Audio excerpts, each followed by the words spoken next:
करूंगा। मैं तो सिर्फ ये ऐड करूंगा कि इंशाल्लाह पेशावर के लोग मुतमईन रहें कि उनके रिप्रेजेंटेटिव्स ना इमरान खान से हिलेंगे, ना इमरान खान के विजन से हिलेंगे और ना जो मैंडेट आपने दिया है उससे हिलेंगे। और चाहे वो आरओज हैं, चाहे वो डीसी आफाक वजीर है, या इवन अगर चीफ सेक्रेटरी या आईजी साहब है या सीसीपीओ है या जो एसएसपी अभी यहाँ से ट्रांसफर हो गए हैं, मैं तो सिर्फ उनको रिक्वेस्ट कर दूंगा कि जो आपने गलत किया है मान लें। बाद में कीमत अदा करने की ज्यादा होगी क्योंकि सबूत हर जगह छोड़ा है। हमने हर सीट का सबूत जो है वो देखा है। कामरान के हलके में 90 में से 56 फॉर्म्स जो हैं उनका क्या किया है, रिजल्ट फ्लिप किया है।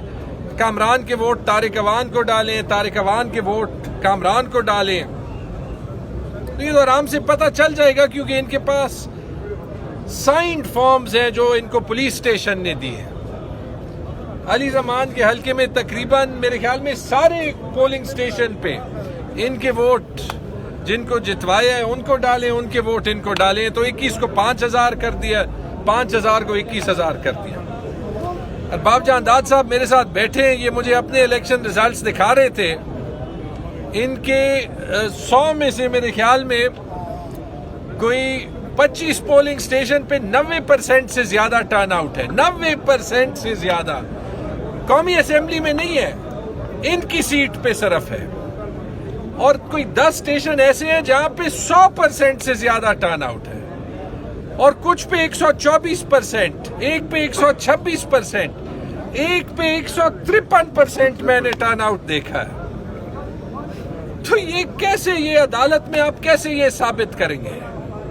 तो मेरे ख्याल में बेहतर ये, मेरी सीट पे आप सब ने देखा है कि 66 में से 64 पोलिंग स्टेशन पे रिजल्ट चेंज किए, लेकिन वो जो फौज रिजल्ट्स थे उस पे सारा ब्लांको इस्तेमाल करके वो सारा कुछ इलेक्शन कमीशन की वेबसाइट पे डाल दिया, सबूत ही इलेक्शन कमीशन की वेबसाइट पे डाल दिया। अटेस्टेड वो मुझे वो फॉर्म मिले।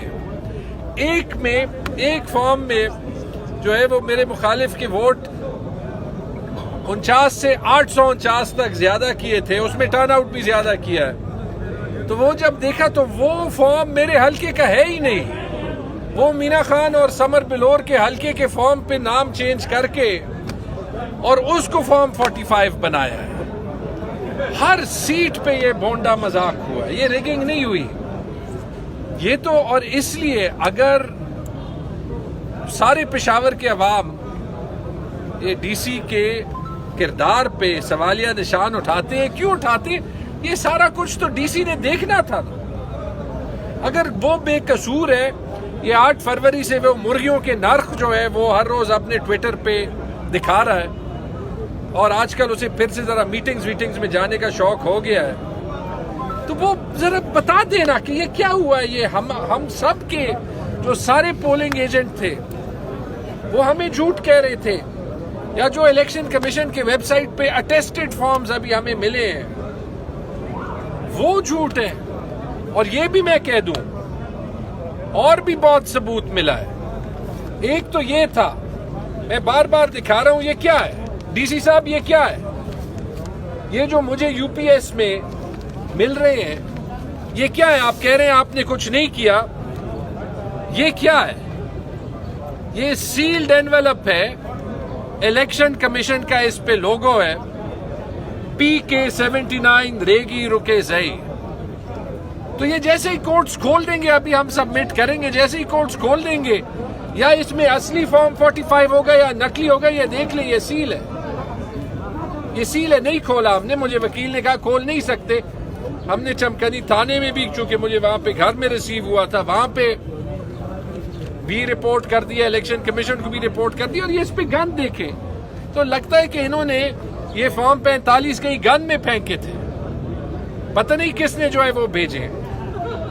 और भी बहुत सबूत है, वो निकलेगा। मेरी सारी आरओस को ये गुजारिश है कि जो आपकी सीट्स पे हुआ है वो बता दें, ये आपकी लीगल रिस्पॉन्सिबिलिटी है। बाद में फिर जब कानून आपके अगेंस्ट एक्ट करेगा तो फिर आपको छुपने की जगह नहीं होगी। देखें भुट्टो साहब का केस 45 साल बाद खुला, हम 45 साल नहीं छोड़ेंगे ये केसेस। तो बस इतनी मेरी रिक्वेस्ट होगी। अगर अरबाब साहब तब सुनाई एक सर अगर इजाजत एक बात मैं भूल गया।